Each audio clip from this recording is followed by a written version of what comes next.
Students, welcome to my channel NCERT English exercise. Channel पर नए हैं तो सब्सक्राइब अवश्य कर लें। आज के वीडियो में हम आपकी इंग्लिश की टेक्स्ट बुक हनी कॉम्ब के चैप्टर 5 की एक्सरसाइज पर चर्चा करने वाले हैं। तो आइए शुरू करते हैं। चैप्टर का नाम है क्वालिटी। डियर स्टूडेंट्स, क्वालिटी का मतलब होता है पदार्थ की गुणवत्ता, यानी कि पदार्थ की क्वालिटी कैसी है, गुणवत्ता कैसी है। सबसे पहले है वर्किंग विद द टेक्स्ट। सबसे पहले है आंसर द फॉलोइंग क्वेश्चंस। नीचे लिखे प्रश्नों के उत्तर दो। फर्स्ट क्वेश्चन है what was the author's opinion about Mr Gessler as a boot maker. एक बूट बनाने वाले के रूप में मिस्टर गैसलर के बारे में लेखक का क्या विचार था। Answer the author's opinion was that, लेखक का विचार था कि Mr Gessler was the best boot maker in London, कि मिस्टर गैसलर लंदन में सबसे अच्छा बूट बनाने वाला था। The shoes made by Mr Gessler use to fit perfectly and they lasted very long. Mr Gessler के द्वारा बनाए गए जूते ग्राहकों को बिल्कुल फिट आ जाते थे और वे अधिक लंबे समय तक चलते थे। सेकेंड है why did the author visit the shop so infrequently. लेखक उस दुकान पर कभी कभी ही क्यों आता था।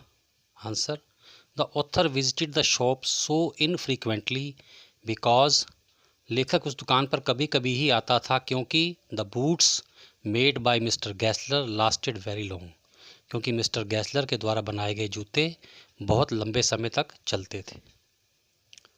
थर्ड क्वेश्चन है what was the effect on Mr Gessler of the author's remark about a certain pair of boots.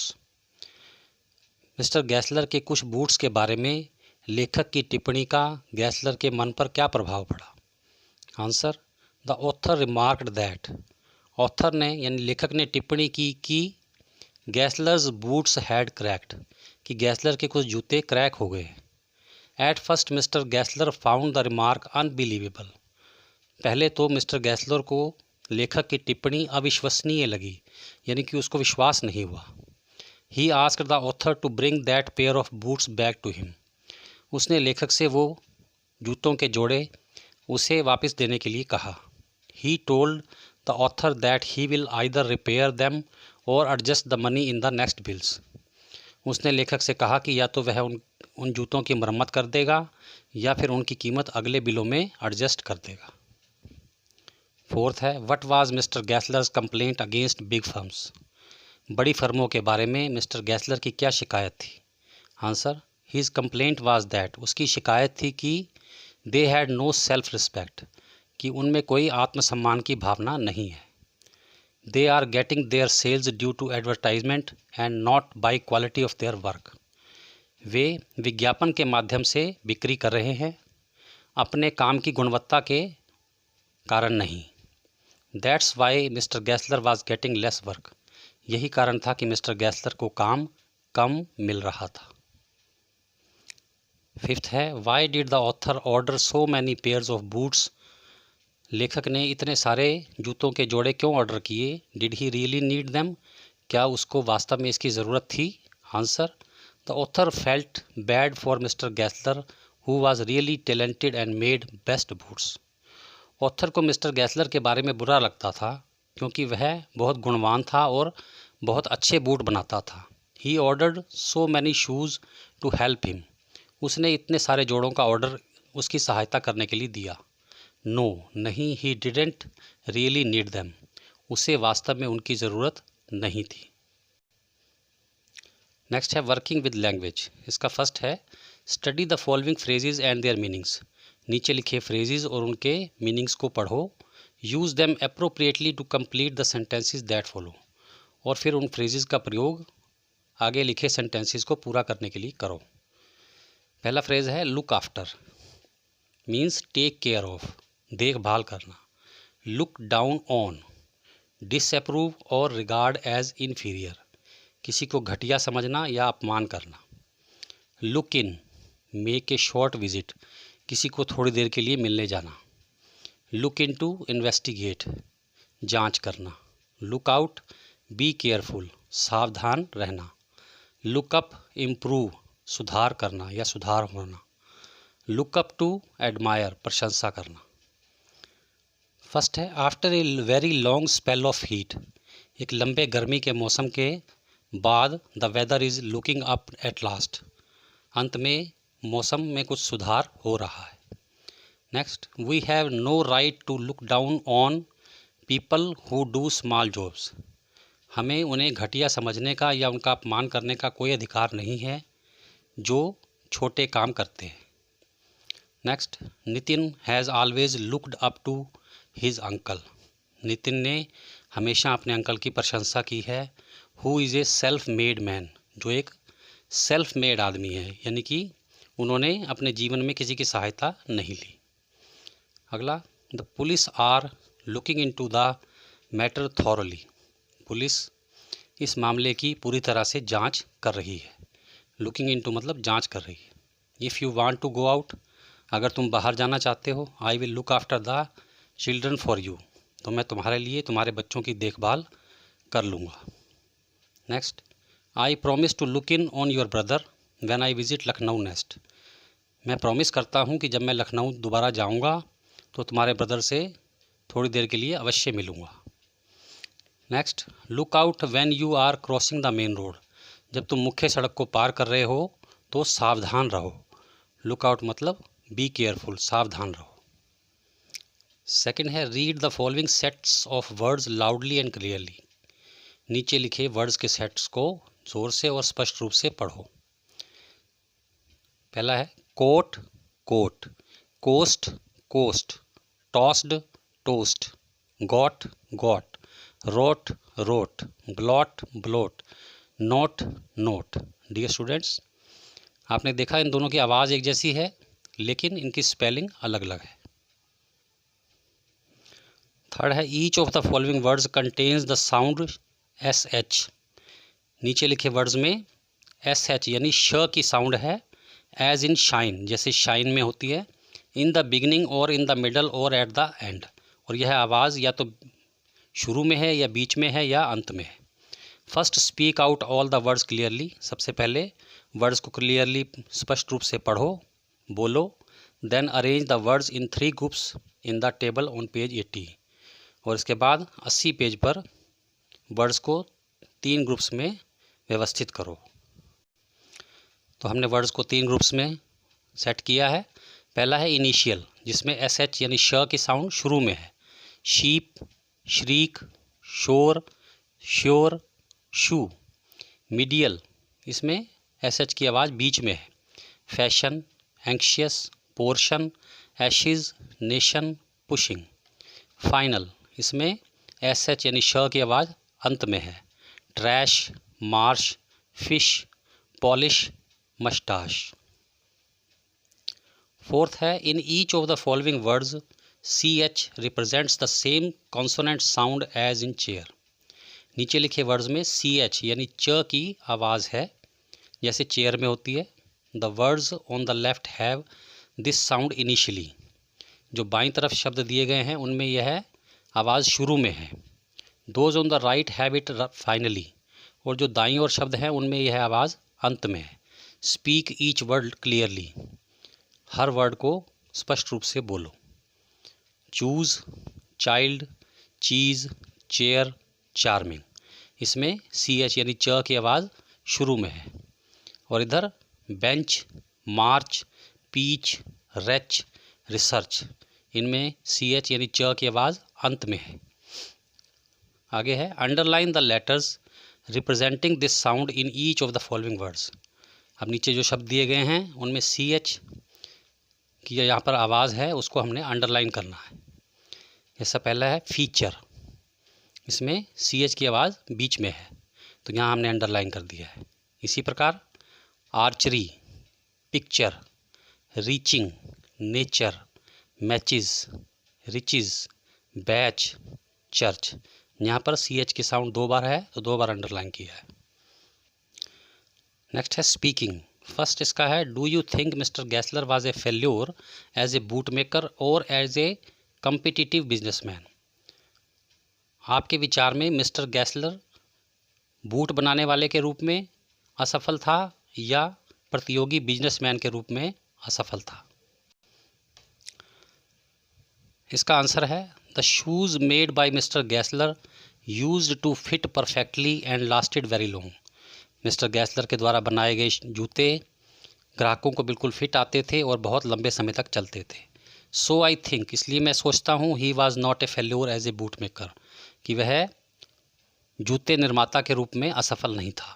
But he was a failure as a competitive businessman, लेकिन वह एक प्रतियोगी बिजनेसमैन के रूप में असफल था। As he could not invest in advertisement, क्योंकि वह विज्ञापन के लिए निवेश नहीं कर सका, यानी विज्ञापन में पैसे नहीं लगा सका। He could not make delivery on time, वह समय पर माल सप्लाई नहीं कर पाता था। That's why he lost his business to big firm, इसलिए उसने बड़ी फर्मों के मुकाबले अपना बिजनेस खो दिया।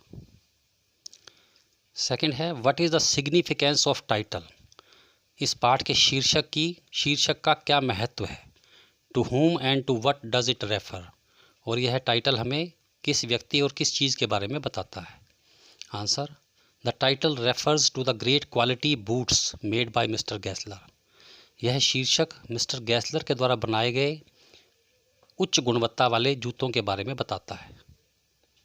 उच्च गुणवत्ता वाले जूतों की क्वालिटी के बारे में बताता है। It is an ideal title for the lesson, यह इस पाठ के लिए आदर्श शीर्षक है। For Mr Gessler quality of his product is the most significant. Mr Gessler के लिए उनके जूतों की क्वालिटी यानी गुणवत्ता ही बहुत महत्वपूर्ण है। He worked alone to make the most high quality shoes, वह उच्च गुणवत्ता वाले जूते बनाने के लिए अकेला ही काम करता था। He lost his business to a big firm due to lack of advertisement, उसने विज्ञापन के अभाव में बड़ी फर्मों के मुकाबले अपना बिजनेस खो दिया। ही spent his days in poverty, उसने गरीबी में अपने दिन गुजारे। But didn't compromise on quality, लेकिन गुणवत्ता यानी क्वालिटी पर समझौता नहीं किया। So the title quality is quite suitable for this lesson, लेकिन इसलिए क्वालिटी शीर्षक इस पाठ पर बिल्कुल फिट बैठता है। थर्ड है notice the way Mr Gessler speaks English. Mr Gessler के इंग्लिश बोलने के तरीके को नोट करो। His English is influenced by his mother tongue, उसकी इंग्लिश पर उसकी मातृभाषा का प्रभाव है। He speaks English with an accent, वह अपनी मातृभाषा के लहजे में इंग्लिश बोलता है। When Mr Gessler speaks PTK sound like BDG, जब मिस्टर गैसलर P को D, P को B, T को D और K को G बोलता है। Can you say these words as Mr Gessler would say them, क्या आप नीचे लिखे वर्ड्स को मिस्टर गैसलर की तरह बोल सकते हैं? It comes and never stops, यह आता है और कभी रुकता नहीं है। डज इट बॉदर मी, क्या इससे मुझे फ़र्क पड़ता है? नॉट एट ऑल, बिल्कुल भी नहीं। आस्क माई ब्रदर प्लीज़, कृपया मेरे भाई से पूछ लीजिए। जब हम आंसर लिखेंगे तो हमें ये लाइनें उसी तरह लिखनी है जैसे मिस्टर गैसलर बोलता है। इसका आंसर है Mr Gessler used to speak English with a German accent. Mr Gessler English को जर्मन लहजे में बोलता था। हिज इंग्लिश साउंडेड फनी, उसकी इंग्लिश मजाकिया लगती थी। And bit difficult to understand, और उसे समझने में थोड़ी मुश्किल होती थी। Mr Gessler would have spoken these lines as, Mr Gessler नीचे लिखी लाइनों को इस प्रकार बोलता। It comes and never stops, does it bother me, not at all, ask my brother please. इस प्रकार डियर स्टूडेंट्स हमने देखा जहाँ पर हम टी बोलते हैं वहाँ पर मिस्टर गैसलर डी बोलता है, और जहाँ पर हम पी बोलते हैं वहाँ वह बी का प्रयोग करता है। फोर्थ है speak to the 5 adults in your neighbourhood, अपने पड़ोस में 5 बड़ों से बात करो। Ask them the following questions in any language they are comfortable, उनसे उसी भाषा में बात करो जिसमें वो कंफर्टेबल हैं। Then come back and share your findings with the class, तब वापस आकर अपने क्लास से उन फैक्ट्स को शेयर करो। फर्स्ट है do they buy their provisions packed in plastic packets at a big store और loose from a smaller store near their house? क्या वे अपना सामान बड़ी बड़ी दुकानों से, बड़े बड़े स्टोर से बंद प्लास्टिक के पैकेट में ख़रीदना पसंद करते हैं या अपने नज़दीक की छोटी दुकान से खुला लेना पसंद करते हैं? इसका आंसर है yes they prefer buying their provisions loose from the stores near their house. हाँ, वे अपना सामान अपने नज़दीक की छोटी दुकानों से खुला लेना पसंद करते हैं। सेकंड है where do they buy their footwear? वे अपने जूते कहाँ से खरीदते हैं? Do they buy branded footwear और फुटवियर मेड लोकली? क्या वे ब्रांडेड जूते खरीदना पसंद करते हैं या लोकल बने हुए जूते? What reason do they have for their preferences? और वो अपनी इस पसंद के लिए क्या कारण बताते हैं? इसका आंसर है they buy footwears of daily use from local shops. वे दैनिक प्रयोग के लिए जूते लोकल दुकानों से खरीदना पसंद करते हैं। They buy footwear for office and party purpose from branded shops. और वे ऑफिस और पार्टी के लिए ब्रांडेड जूते खरीदना पसंद करते हैं ब्रांडेड दुकानों से। They don't want to spend too much on regular footwear. वे दैनिक प्रयोग वाले जूतों पर ज़्यादा पैसा खर्च नहीं करना चाहते। But for office and party purpose they want durable and comfortable footwear. लेकिन वे ऑफिस और पार्टी के लिए ज़्यादा चलने वाले और आरामदायक जूते खरीदना पसंद करते हैं। So they are fine spending on it. इसलिए वे उन पर खर्च करना पसंद करते हैं। थर्ड है do they buy readymade clothes और buy cloth and get their cloth stitched by a tailor? क्या वे रेडीमेड कपड़े खरीदना पसंद करते हैं या दर्जी से सिले हुए कपड़े पसंद करते हैं? Which do they think is better? उनके विचार में इनमें से क्या अच्छा है? आंसर है दे बाय द बोथ। वे दोनों ही खरीदते हैं। एट टाइम्स दे बाय, यहाँ बट नहीं आएगा, buy BUY। They buy readymade clothes and at times get them stitched. किसी समय वो रेडीमेड कपड़े खरीदते हैं और कभी कभी वे दर्जी से भी सिलवाते हैं। They find it easy to buy readymade clothes. उनको रेडीमेड कपड़े खरीदना आसान लगता है। They get the latest fashion clothes at lower cost and save their time as well. उनको लेटेस्ट फैशन के कपड़े कम कीमत पर मिल जाते हैं, इससे उनका टाइम बचता है और पैसा भी बचता है। फिफ्थ है लुक एट द पिक्चर। इस पिक्चर को देखो। इसमें अजीत कह रहा है I have decided to go abroad for higher studies. मैंने उच्च शिक्षा के लिए विदेश जाने का फ़ैसला किया है। अनीशा कहती है हैव यू? क्या तुमने ऐसा फ़ैसला किया है? I don't think I will ever do that. मुझे नहीं लगता कि मैं कभी ऐसा करूँगी। I love my country. मुझे अपने देश से बहुत प्यार है। Let pairs of students talk to each other about leaving the country. देश को छोड़ने के बारे में आपस में पेयर बनाकर बातचीत करें student. One student repeats Ajit statement. एक स्टूडेंट अजित की स्टेटमेंट को रिपीट करता है, दोहराता है। The other gives a reason for not agreeing. और दूसरा अजित से असहमत होने का कारण बताता है। The sentence openings given below should be used. एक सेंटेंस ओपनिंग दी गई है जैसे ये है, इसको शुरू में यूज़ करना है और फिर फिल इन द ब्लैंक्स भरने हैं। फर्स्ट है if I leave this country. अगर मैं इस देश को छोड़ता हूँ। आई will miss my friends family and food. मैं अपने मित्रों, परिवार और भोजन को मिस करूँगा। नेक्स्ट है there are some things which you can get only here. कुछ चीज़ें ऐसी हैं जो आपको यहीं पे मिल सकती हैं। फॉर एग्ज़ाम्पल के तौर पर the food, snacks and love and care of the people around you. भोजन, स्नैक्स और वो प्यार जो आपके आसपास के लोग आपको देते हैं। Next there are some special days. कुछ विशेष दिन हैं। आई विल मिस पर्टिकुलरली, जो मैं विशेष रूप से मिस करूँगा। Festivals, birthdays and my parents anniversary. त्यौहार, जन्मदिन और मेरे माता पिता की anniversary. Next most of all I will miss my sister. सबसे ज़्यादा मैं अपनी बहन को मिस करूँगा। Because we are very close to each other, क्योंकि हम एक दूसरे के बहुत निकट हैं।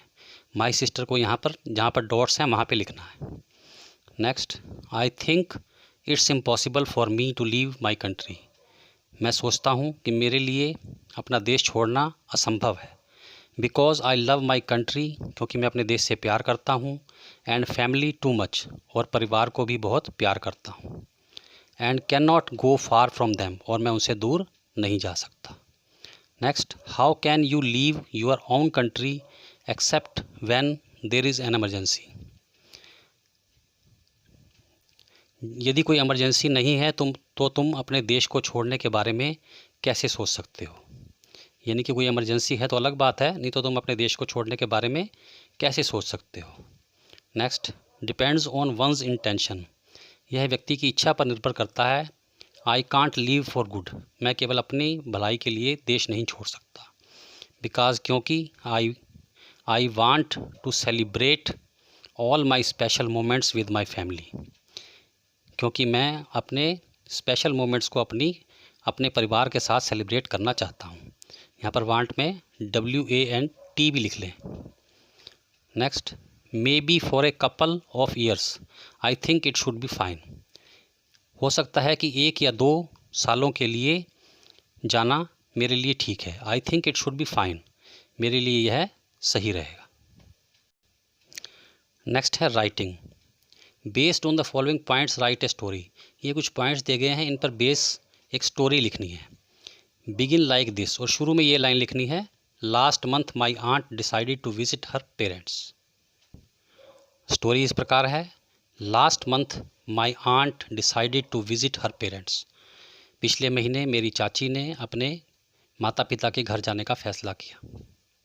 इन the absence of my aunt my uncle does all his cooking. मेरी आज चाची की अनुपस्थिति में मेरे अंकल ही खाना बनाने का काम करते हैं। He is very absent minded, वह बड़े एब्सेंट माइंडेड हैं। एब्सेंट माइंडेड मतलब जिनका दिमाग ठीक से काम नहीं करता, वो चीज़ों को भूल जाता है।